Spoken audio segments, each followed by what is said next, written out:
contact. Aujourd'hui, parmi les multiples communautés avec lesquelles tu peux te sentir en sympathie, tant qu'elles ne revendiquent pas trop d'appartenance communautaire, quels sont les clichés, les poncifs qui te hérissent? On peut intégrer SOS Racisme dans les communautés, puisque tu m'as dit que c'était vraiment une appartenance philosophique, Ouais, de valeurs. ouais, mais oui, c'est des valeurs. Mais justement, c'est ça la différence, c'est que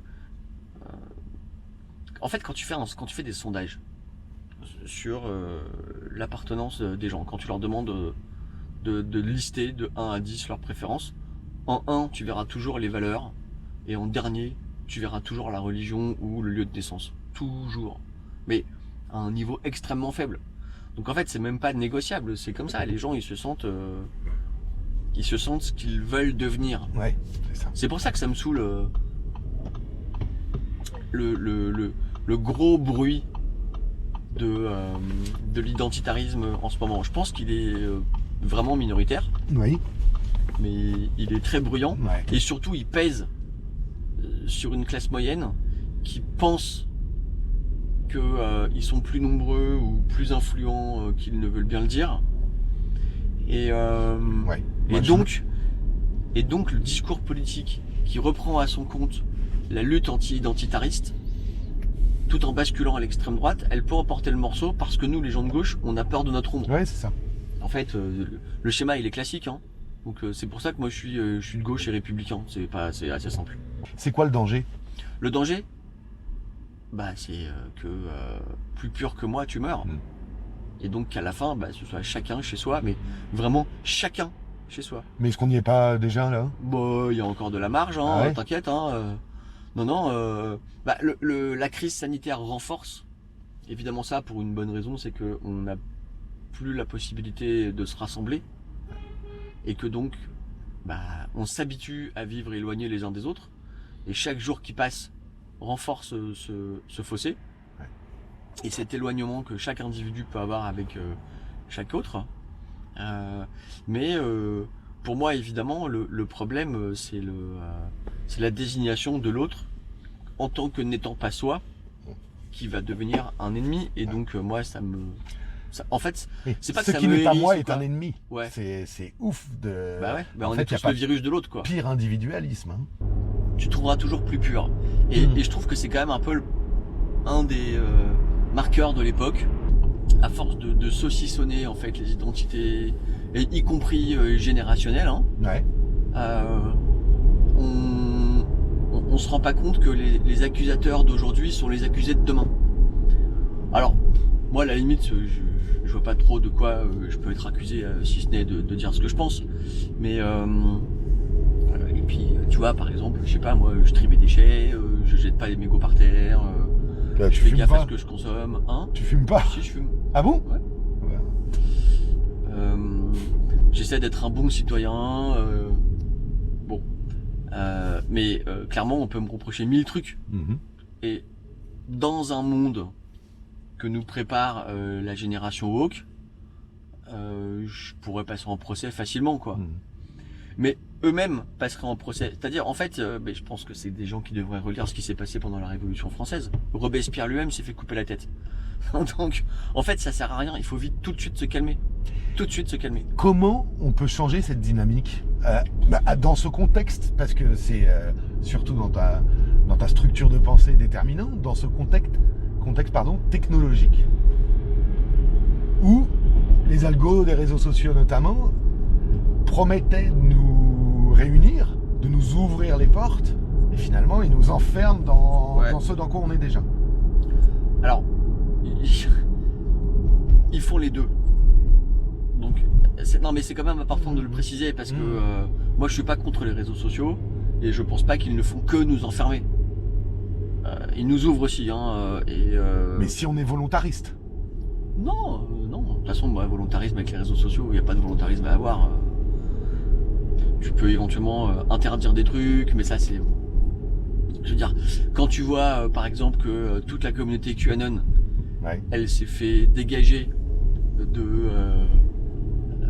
Twitter, Facebook, et que elle va maintenant...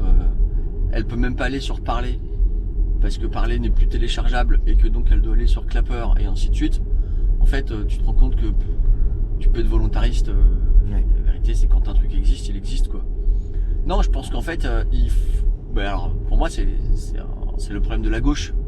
Moi, en fait, ça me fait marrer d'être catalogué comme en dérive droitière par ces gens. Mais moi, je suis de gauche, quoi. Et donc, je me suis toujours défini comme un mec de gauche. Et donc, je pense que c'est le problème de la gauche. Il faut que la gauche arrive à ne plus avoir peur de son ombre et qu'elle réapprenne à parler à tous au lieu de parler à chacun. Est-ce que pour ça, tu crois pas qu'il faudrait, enfin, qu'une des clés, ça serait d'avoir une gauche, mais plus largement un système politique beaucoup plus représentatif? Parce que un arabe, qui est bien dans sa peau, il va pas du tout aller sur le terrain communautariste. Oui, je suis d'accord. Il n'aura pas besoin de trouver Bien sûr. une légitimité. Oui, mais alors ça. Ouais, mais là, t'es en train de supposer que y a un problème de racisme ou. Pas du tout, il y a un problème social d'accès à la classe politique et aux fonctions de direction. Oui. On voit bien que notre société, oui, bien sûr. La composition des grandes écoles qui détermine notre élite, eh ben, elle est de moins en moins mélangée. C'est aussi simple que ça. Pour moi, c'est à mon sens en tout cas. Ouais, elle est. Non, mais il y a. Ça s'ajoute des problèmes de discrimination. Il y a une immobilité et sociale. Ouais.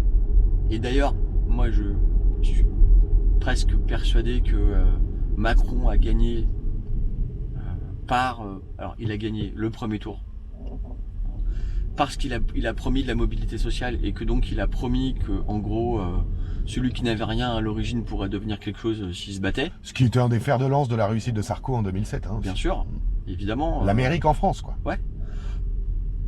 Ouais, enfin, le rêve américain, ce truc de non, le suffit rêve que tu bosses et tu vas y arriver. Même, je vais même te dire, même Hollande, il voulait réenchanter le rêve français. Donc en fait, tout le monde veut. Ouais. Mais je parle même pas de ce qui se passe derrière, parce que en fait, je suis même pas certain que ce soit leur faute, au sens où c'est pas qu'ils ont mal fait, c'est que tu ne peux pas faire. En fait, je pense que l'action politique, elle est de fait extrêmement moins efficace qu'avant. Beaucoup moins efficace qu'avant, et que favoriser la mobilité sociale, ça se fait pas par décret, ça se fait en embarquant un peuple entier vers un objectif. Or, aujourd'hui, tout concourt à l'inverse. C'est-à-dire que les structures de la société française, en tout cas celles qui restent debout, et en particulier l'entreprise, n'ont que les termes de inclusion et diversité à la bouche. Donc évidemment que là, il y a un problème. Je pense aussi que c'est précisément, encore une fois, parce que qui dirige les grandes entreprises, les structures? Des gens qui, en fait, je repense à Bruno Le Maire sur le RSA jeune, et il dit à 18 ans, tout ce qu'on veut, c'est un boulot. Mec, t'as bossé jusqu'à 29 ans. Enfin, t'as étudié jusqu'à 29 ans. Enfin, encore une fois, moi je me dis que c'est se donner bonne conscience dans un truc où on sait qu'on est juste entre nous et que c'est pas accessible. Ah ouais, non, moi je crois pas. Non? Pour beaucoup travailler avec des entreprises et beaucoup discuter avec eux, et d'ailleurs trouver que c'est des gens très bien, ça c'est vraiment par exemple un des trucs que j'ai découvert dans les 10 dernières années, c'est le monde de l'entreprise que je vilipendais avant comme étant le grand capital, et où je découvre qu'il y a quand même une richesse de réflexion et humaine à l'intérieur. Super découverte. Mais le monde de l'entreprise est travaillé de l'intérieur par la question communautaire. Et donc on se retrouve là face à un hiatus qui est très difficile à surmonter, entre d'un côté une revendication identitaire, identitariste, j'existe, je veux ma place, et ainsi de suite, qui est d'ailleurs au point de départ plutôt légitime. Il n'y a qu'à voir le nombre de femmes dans les comex, le nombre d'handicapés. Alors il y a 4 catégories officielles de minorités. Bon, le sexe, l'âge, le genre et la question sociale. Je peux répondre 2 secondes? Vas-y. Ouais, allô? Ah ouais? Incroyable. Ok. Bon. Waouh. Alors moi je suis en plein d'interview, je suis interviewé là. Faut que je raccroche? Quand tu peux. Quand je peux. Bon. Ah, c'est génial que tu l'aies fait. Bravo. Il faut que je te rappelle. D'accord. D'accord. Ok. Bon, cool. Ok. Bon, je t'embrasse. C'est hyper bien joué, bravo. T'es la meilleure. À toutes. Pardon. T'inquiète. Je sais même pas pourquoi ça a C'est sonné, qui la là. meilleure? Non, je peux pas. Ok. Ça n'a rien à voir avec ce que tu crois. Je croyais rien du tout. Donc ouais, donc en fait la société française, y compris son capitalisme, est travaillée par la question identitaire. Et je pense que dans toutes les grandes boîtes, il est de bon ton comme on fait de la RSE, de faire de l'inclusion. Et d'ailleurs, on parle aussi de ville inclusive. Et en fait, c'est ça la contradiction que doit résoudre la République ou la gauche, ce qui, pardonne-moi l'expression, est la même chose. C'est-à-dire, comment tu arrives à embarquer, je vais utiliser des termes genre soit intégrer, soit assimiler, mais en tout cas à fondre dans un même collectif des individus qui réclament leur part du gâteau au regard de la grande histoire. Moi je suis pour la République, je suis pour l'assimilation et je suis pour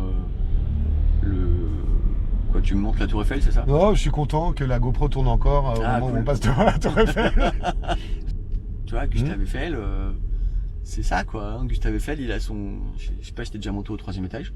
Ouais, il y a tellement longtemps. Et ben, tout en haut, au 3e, là, il y a une sorte de scène reconstituée avec Gustave Eiffel qui reçoit dans son bureau. Est-ce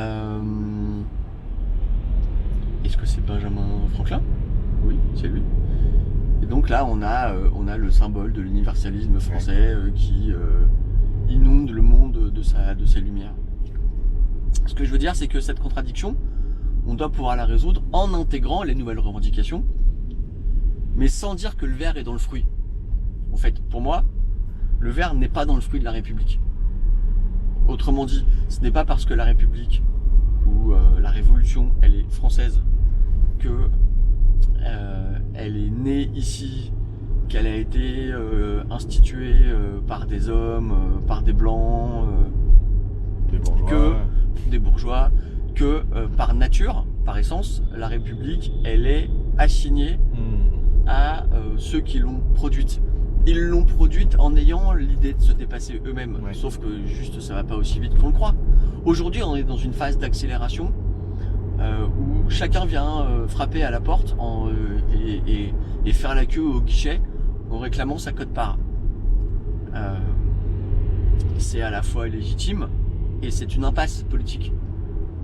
C'est légitime parce que, à un moment donné, dans le système technologique global où chacun peut voir ce qui se passe dans la chambre d'un voisin qui vit à des milliers de kilomètres, clairement, on a envie d'être comme, on a envie de se hisser au mieux disant.